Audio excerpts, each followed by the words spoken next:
ஒரு ஊரில் ரமேஷ் சுரேஷ்னு 2 பேர் இருக்காங்க. அவங்க 2 பேருமே அண்ணன் தம்பிங்க. அவங்க 2 பேரும் மீன் பிடிச்சி வாழ்க்கை நடத்துகிறாங்க. ஒரு நாள் மதியம் அவங்க சாப்பிட்டுக்கிட்டு இருக்கும்போது பிச்சைக்காரன் ஒருத்தன் அங்கே வரான்.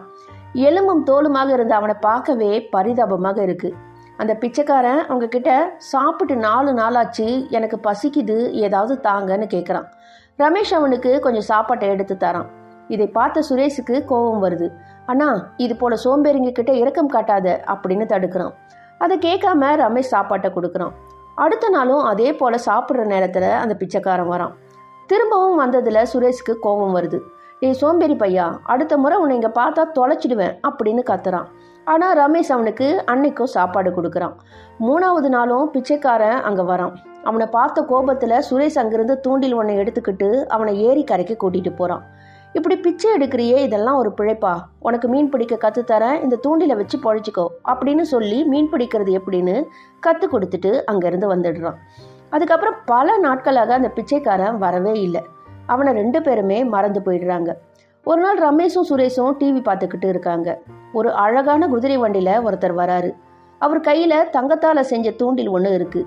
ரமேஷும் சுரேஷும் அவரை பார்க்குறாங்க. தங்க தூண்டிலை எனது பரிசாக வச்சுக்கோன்னு சுரேஷ் கிட்ட அவர் கொடுக்குறாரு.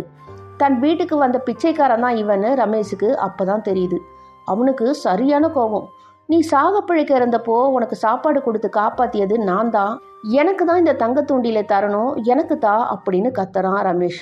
ஆனால் அவரும் இது உன் தம்பிக்கு தான் சேரணும்னு சொல்கிறாரு. இதை ரமேஷ் கேட்காம வழக்கை கோர்ட்டுக்கு கொண்டுட்டு போகிறான். நடந்ததையெல்லாம் விசாரிக்கிறாரு நீதிபதி. ரமேஷை பார்த்து அவர் சொல்கிறாரு, நீ இவருக்கு சாப்பாடு கொடுத்து உயிரை காப்பாற்றினது உண்மைதான். ஆனால் உன் தம்பியோ இவர் வாழ்வதற்கு வழிகாட்டியவன். அதை பயன்படுத்தி தான் இவர் பெரிய பணக்காரராக மாறுறாரு. நிலையான உதவி செய்த சுரேஷுக்கு இவர் தூண்டிலை பரிசா கொடுத்தது சரிதான். இந்த தங்க தூண்டில் சுரேஷுக்கு தான் அப்படின்னு தீர்ப்பு வழங்குறாரு.